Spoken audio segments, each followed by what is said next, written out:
네, 원장님. 예. 대전 서구울 출신의 민주당 박범계 의원입니다. 축하드립니다. 야당의 표결 절차를 통해서 직무상의 정당성까지도 더 확보를 했으면 좋았을 법했다 하는 아쉬움을 말씀드립니다. 오늘 원장님 모두의 유감과 송구스럽다는 표현은 아마 그것을 지적하는 거겠죠?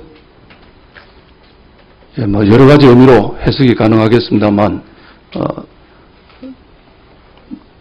저희 임명 절차 관련해서, 국회가 제대로 파행이 된다든지, 또한 국민들이 염려한다든지, 이런 점에 대해서, 제가 유감의 취지를 말씀드렸습니다. 네. 오늘 이제 말씀을 들어보면 좀 거침이 없다. 저는 이렇게 평을 드리고 싶습니다. 비교적 많은 사안들에 대해서 짧은 기간이지만 공부를 많이 하신 것 같고, 법관 출신답게 거침없이 말씀을 하셨습니다. 수십억 원 내용을 국회에 사후 열람토록 하겠다. 오늘의 하이라이트인 것 같습니다.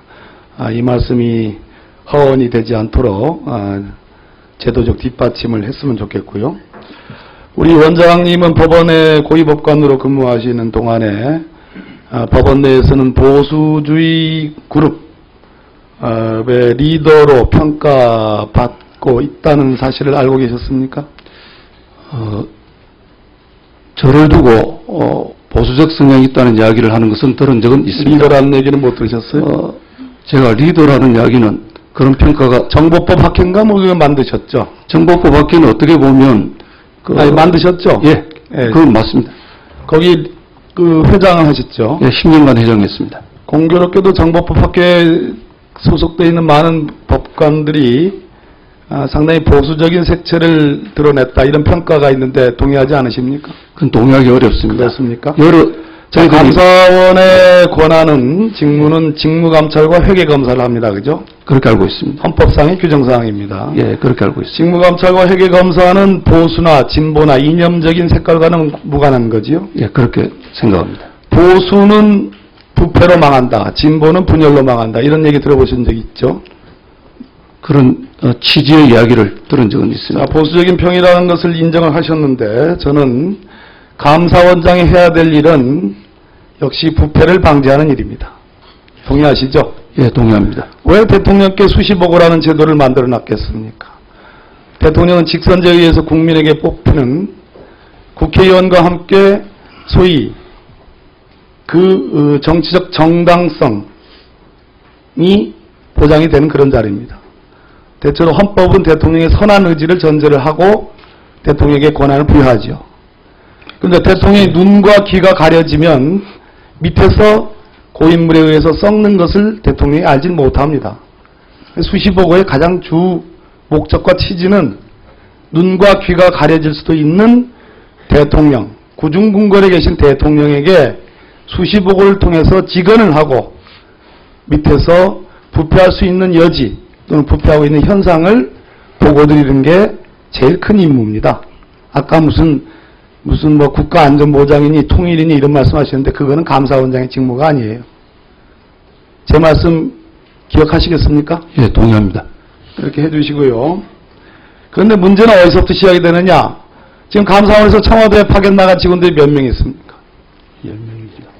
예, 8명으로 많이 파견 나가 있습니다. 아마 제가 알기로는 국정원과 함께 제일 많이 파견 나가 있을 겁니다. 근데 이분들이 이제 청와대의 소위 대통령의 실세 참모들과 수시로 회의를 하고 수시로 대화를 나눕니다. 이분들이 감사원으로 돌아올 때 감사원장의 인사권과 충돌할 소지가 있죠. 왕왕 그렇습니다. 총장과 제1사무차장, 제2사무차장 제일 중요한 요직인데요. 앞으로 뭐 언젠가는 인사를 하시겠지만 청와대의 의지로 표현되는 그 인사안과 감사원장께서 하시고 싶어하는 인사안이 충돌된다. 그런 경우는 어떻게 하겠습니까? 충돌이 안 생기도록 충돌되면 어떻게 하겠습니까? 어려운 난제일 겁니다. 예.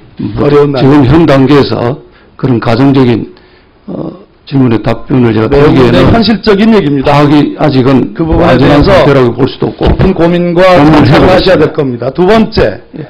대체로 정권 1년 차는 권력을 갖고 있는 사람들이 좀 자제를 하죠. 부패에 덜 가담을 합니다.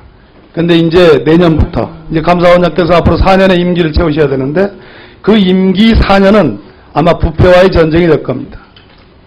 대체로 견제받지 않는 절대 권력일수록 부패의 심화가 빠르고 깊습니다. 저는 내년부터 가셔야 될 거라 보는데, 그러한 부패 현상에 대해서 대통령의 친인척 혹은 대통령의 측근 그 비호에 감사원장이 나서면은 망하는 길이고, 그것을 철저하게 예방하고 철저하게 견제하면 사는 길입니다. 어느 길로 가시겠습니까? 예, 제가 취임사뿐만 아니라 청문회에서 밝혔듯이 그 비리에 대한 감사는 성역 없이 하겠다는 말씀을 드렸습니다. 그 드린 말씀에는 앞으로도 변화가 없을 겁니다. 자, 오늘 감찰의 용의를 묻는 여러 의원들의 질의에 재판 중인 사안이다, 수사 중인 사안이다, 이렇게 말씀하시면서 답변을 회피하셨습니다. 근데 감찰과 수사의 차이점에 대해서는 아시죠? 형사처벌과 주로 징계 내지는 그 행정적 책임을 묻는 차이라고 알고 있습니다. 정답은 아닙니다. 불법이냐 적법이냐를 가리는 것이 수사고요. 타당성까지 검토할 수 있는 게 감찰 아니겠습니까? 네, 맞습니다. 타당성의 검토는 제도 개선까지를 수반하죠. 그렇죠? 예, 그렇습니다. 저에게도 한 1분만 더. 예, 그렇게 하세요. 예. 신경민 의원께서 여러 가지 질의를 했습니다. 국정원 뭐 여러 가지 질의를 했는데, 우리 감사원장님께서는 다음부터는 재판 중인 사안이니 수사 중인 사안이니 이렇게 하지 않았으면 좋겠습니다. 왜 그런 거 아니? 감사원은 제도 개선의 권한을 갖고 있습니다. 제도 개선을 권고할 권한을 갖고 있죠. 그렇기 때문에 타당성의 관점에서 설사 수사 중이라 하더라도, 재판 중이라 하더라도 감찰을 할 수 있는 용기와 적극성이 좀 필요하다고 봅니다. 약간은 동의하십니까?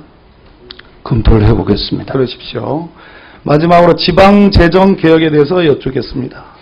지방정부가 재정 파탄으로 지금 절규하고 있다는 거 아시죠? 예, 많은 문제가 있는 것으로 알고 있습니다. 기재부와 태스크포스를 만드셔가지고 지방정부의 재정 파탄을 해결할 수 있는 방안을 한번 감사원의 연구를 좀 해주십시오.